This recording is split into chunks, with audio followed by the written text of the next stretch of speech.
पहली खबर ये है कि Habib bank limited faces secondary liability in US terror financing case. Dawn ने इसको पब्लिश किया 29 सितंबर को और ये ब्लूमबर्ग ने भी इसको पब्लिश किया।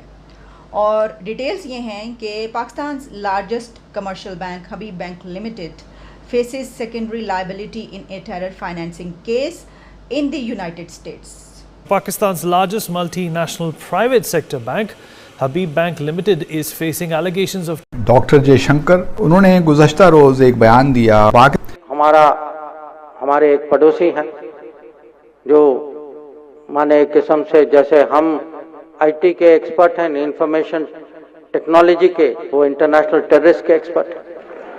यानी अब वो ज़माने चले गए जब मोदी के जुल्म के खिलाफ आवाज़ नहीं उठाया करती थी, कोई नहीं उठा सकता था। और आज मोदी दुनिया के जिस कोने में भी चला जाए, मोदी के खिलाफ आवाज़ें और उंगलियां उठाते लोग आपको नजर आएंगे जगह जगह पर। पाकिस्तानी खूब नाच गा लिए, खूब इन्होंने कोशिश करी करे हम तो एफएटीएफ से बाहर आ गए, एफएटीएफ से बाहर, अब तो पार्टी होगी, अब तो जश्न मनेंगे, अब तो जो है वो पूरा जो एकदम तरीके से अय्याशी करी जाएगी। पर हुआ क्या, एक तो 2003 से आप देखो बार बार ये आते रहे जाते रहे, कभी अंदर कभी बाहर, एफएटीएफ इनका चलता रहा। इस बार तो इनको खुद को डर है कि कहीं ये ब्लैक लिस्ट ही ना हो जाए। अब आप देखो इनके देश का सबसे बड़ा प्राइवेट बैंक, अगर सबसे बड़ा प्राइवेट बैंक भी इस तरीके की टेरर फंडिंग करते हुए आतंकवाद को बढ़ावा देते हुए नजर आ रहा है, इसका मतलब तो फिर उसको डिक्लेयर करो, देश को घोषित। और उससे बड़ी बात है, सबसे बड़ी चीज़ जो इधर हो गई है 1-1.5 महीने में, वो ये है कल को फिर से इमरान खान प्राइम मिनिस्टर बनेगा, जैसा नजर आ रहा है बनेगा। तब कब क्या बनेगा, जब उस पर पहले ही अभी जो मौजूदा सरकार है उसको टेररिस्ट घोषित कर चुकी है, यानी कि आने वाला पाकिस्तान का प्रधानमंत्री भी टेररिस्ट होने वाला है पाकिस्तान की सरकार के मुताबिक। और डिटेल्स भी आपको बता देती हूँ, और वो ये हैं कि पाकिस्तान का एक बहुत बड़ा समझा जाने वाला बैंक हबीब बैंक लिमिटेड पाकिस्तान का एक बहुत बड़ा मरकज़ी बैंक है, जो कि उसको दहशतगर्दी के लिए अल-कायदा की माली मुआवनत के लिए इल्ज़ाम का सामना है, जो केस चल रहा है उसके अंदर। डिटेल्स तो बहुत ज़्यादा है, उसमें ये कहा गया है कि इस बैंक ने जो दहशतगर्द हैं उनकी मदद करने की कोशिश की। कैसे की उसकी भी बहुत सी डिटेल्स है। मैं आपको सिर्फ जज के एक रिमार्क्स आपके सामने, यही वजह है कि 2-3 दिन गुजरने के बाद हम इसके ऊपर बात करें, क्योंकि मेरा ये ख्याल था कि फ़ौरी तौर पर इसको क्या डिनाई किया जाएगा, इसकी फ़ौरी तौर पर झुटलाया जाएगा और सामने आ जाएगा कि नहीं ये गलत, ऐसा कुछ नहीं है। लेकिन ऐसा कुछ नहीं हुआ, तो इसका मतलब ये है कि अभी इसकी जो भी आपने डिनाइल करना है, जो कुछ भी करना है, वो तो आप बाद में करेंगे। लेकिन ख़बर इस वक्त ये है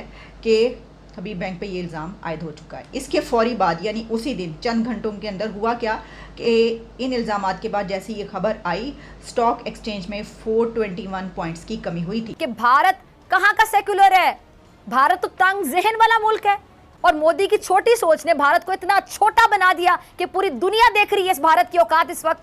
और अब तो सेकुलर भारत की हकीकत दुनिया पे बड़ी मेरे ख्याल से खुलकर आ गई है, वाज़ेह हो गई है, क्लियर हो गई, एक्सपोज हो गई है।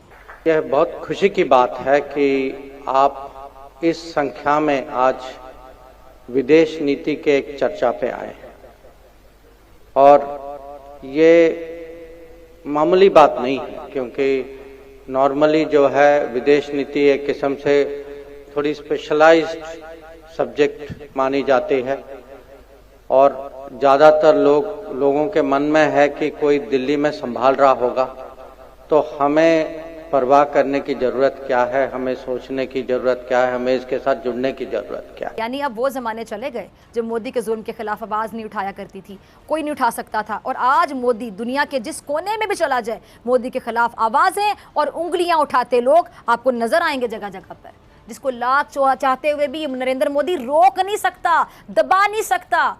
ये है हिंदू इंतहा पसंदों की नीच गिरी हुई घटिया सोच। नाजरीन, मोदी का ड्रामा हर तरफ बेनकाब हो रहा है, और अब दुनिया मोदी की मकार सोच को समझना शुरू हो गई है। लेकिन मोदी अब भी ड्रामेबाजियों से बाज नहीं आ रहा, और अपनी इबादतगाह यानी मंदिर में भी ड्रामाबाजी करने से बाज नहीं आया। मोदी तो दूसरों में खामियां तलाश करता है, उसका अपना दामन गुनाहों से भरा पड़ा है, और मोदी के गुनाह अब चीख चीख कर ये कह रहे हैं कि अब तुम्हारे जुल्म का अंजाम आ पहुंचा है, अब ऐसे नहीं चलेगा। जो कि डॉन ने पब्लिश किया ये डिटेल्स, और उसमें जज ने कहा कि शिकायत से ये भी सामने आता है कि बैंक ने जानबूझकर और मुनासिब हद तक अल-कायदा और इसकी प्रॉक्सीज को आयद करदा पाबंदियों से बचने और दहशतगर्दाना सरगर्मियों में मुलव्विस होने में मदद दी, जो कि जानकर मदद करने की ज़रूरत को पूरा करती है। अच्छा, इस सिलसिले में हबीब बैंक लिमिटेड का अभी तक की जो मालूमात है उसके मुताबिक ये उसका कहना है कि ये इल्ज़ामात गलत हैं और वो इन इल्ज़ामात को गलत साबित करके दिखाएगा, यानी वो इसके लिए कोशिश कर रहा है। वहाँ से लोग इतने काबिल और पढ़ के निकलते हैं कि वो जब कहीं जाते हैं तो वो अपनी जगह CEO की जगह पर अपनी जगह बनाते हैं। हमारे तो जो लीडर्स हैं वो तो जलसे का आगाज़ किससे करते हैं वो आप जानते हैं, वो तो कल में पढ़ा के उन्होंने मार दिया सबको, और वो इख्तिताम कहाँ पे करते हैं वो भी आप जानते हैं। वो तो कभी मजाल है जो इंफॉर्मेशन टेक्नोलॉजी की बात की हो, कभी खान साहब को आपने देखा, यूथ है ना उनके सपोर्टर्स, वो कहते हैं कि पूरी कौम 22 करोड़ उनके साथ हैं, वो ये कहते हैं 22 करोड़ को कभी उन्होंने किसी जलसे में किसी जगह पर इंफॉर्मेशन टेक्नोलॉजी, साइंस, तरक्की और इस तरह की बातों पे कभी आपने करते देखा स्पीच में बात। लेकिन ये बात उन्होंने की है, वो IT है, उनका भी IT वर्सेस IT है, लेकिन उनका IT जो है इंटरनेशनल टेररिस्ट, और उनके असासे ही हैं। तो उनके असासों की जब तस्वीरें सामने आती हैं तो वो सुंदर पिचाई से लेकर और जितने लोग वहाँ पर रूल कर रहे हैं, टेक कंपनी को दुनिया में रूल कर रहे हैं, उनकी तस्वीरें आती हैं। और हमारे जब सामने आता है तो वो क्या आता है कि वो दहशतगर्द जो छुटे फिर रहे होते हैं, और फिर अब FATF के प्रेशर के बाद हम भागो दौड़ो पकड़ो। Additionally, in 2020 alone, 6 Pakistani banks were placed under the scanner after they were found to be involved in money laundering by an investigation by the International Consortium of Journalists.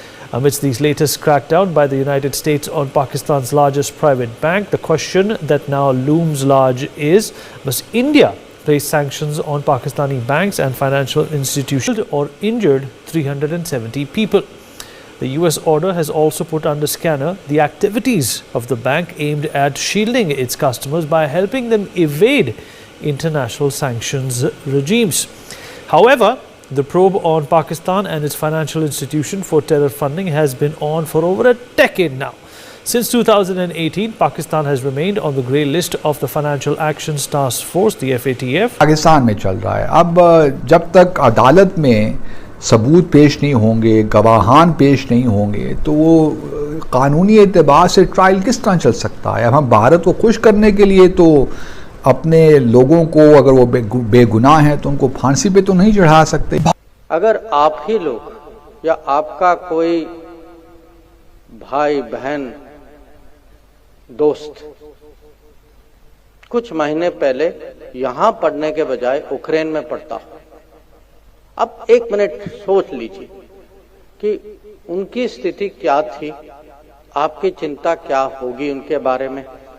और मैं वहां से मैं शुरू करना चाहता हूं क्योंकि वो एक बहुत अच्छा उदाहरण है। देश का पूर्व प्रधानमंत्री एक टेररिस्ट हो, उन्हीं की सरकार के मुताबिक, जिसका होने वाला प्रधानमंत्री जो है वो भी टेररिस्ट है।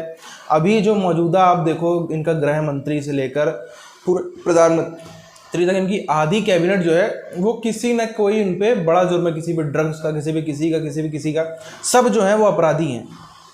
अब क्या मुंह लेकर के ये यूनाइटेड नेशंस में जाएंगे, क्या मुंह लेकर के कहीं भी जाएंगे। वैसे तो बेशर्म है, कहीं भी मुंह उठा के चले आते हैं, इतनी इनकी ट्रेनिंग हो गई है कि कहीं भी मुंह उठा करके पैसे के लिए पहुंच जाओ। पर फिर भी बाकी अब कोई भी देश जो चाहेगा इनको सीधे मुंह पर थप्पड़ मार के बैठा देगा, ये बोल के कि आप तो आतंकवाद के बारे में, या फिर जो ये कश्मीर का गाना गाते रहते ना कि जी वहाँ पे बर्बरियत हो रही है, वहाँ पे जहालियत हो रही है, वहाँ पे इंटरनेट रोक दिया, वहाँ पे ये कर दिया, तो इस बारे में आप तो ना ही बोलिए, ये पूरी दुनिया जो इनको थपेड़े मार के बैठा देगी।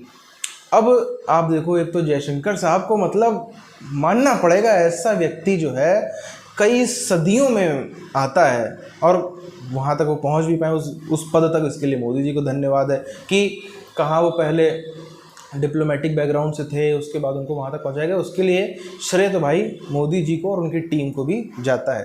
पर कोई भी, चाहे कितने ही सरकार में अच्छे लोग हों, बुरे लोग हों, जो 3, 4, 5 ज़बरदस्त टाइप के लोग हैं ना, चाहे नितिन गडकरी जी हों, चाहे वो अजीत डोभाल साहब हों, जो कि सरकार का हिस्सा तो नहीं पर NSA हैं, ये सब कुछ लोग हैं, ऐसा लगता है कि सदियों में ऐसे लोग भारत को कभी मिलते हैं। पर इन सब से अलग हट के हम बात करें तो जिस तरह से ये इनके ऊपर, एक तो क्या है ना, पूरी दुनिया की नज़र भी टेढ़ी हो गई है, अमेरिका की भी इनके ऊपर नज़र टेढ़ी हो गई, सबकी नज़रें टेढ़ी हैं कि भाई ये जो है अच्छा प्रवृत्ति का इंसान नहीं है, अच्छे प्रवृत्ति का देश नहीं है, इसको हम थोड़ा सा भी अभी जीने भी देंगे ना, अगर इसको हम यहाँ पे इसके हाल पे छोड़ दें, जिस पे तड़प रहा है उस पर भी छोड़ दें, कल को ये जैसे तैसे अगर फॉर एग्जाम्पल बाई चांस उभर भी आता है तब ये हमारी ही जड़ें खोदेगा सबसे पहले। ये हर देश जानता है, ये अमेरिका भी जानता है, ये बाकी सब भी, ये चाइना भी जानता है, ये जितने इनको सो कॉल्ड दोस्त है ना, चाहे वो सऊदी क्यों ना हो, सब जानते हैं इस बात को। इसीलिए कोई भी चाहता नहीं है कि ये उभरे। इसीलिए आप देखो इनकी जो है बाकायदा पीछे से कहीं इनका करेंसी गिरती रहती है, कहीं इनका जो स्टॉक मार्केट गिरता रहता है, कहीं इनके यहाँ भुखमरी आती रहती है, कहीं इनके यहाँ एकदम से बम्पर महंगाई आ जाती है, रुकने का नाम नहीं लेती है। दाम तो बढ़ जाते हैं पर घटते नहीं है फिर दोबारा से। ये सब चीज़ों से ये जो है देश जूझ रहा है, और जैसा जहाँ जिधर ये जा रहा है ये भी जूझता भी रहेगा, इससे निकल नहीं पाएगा, क्योंकि इसने कांड इतिहास में इतने किए हैं। जिसने जिसने इसके ऊपर भरोसा करने की कोशिश करी सबको इसने धोखा दिया।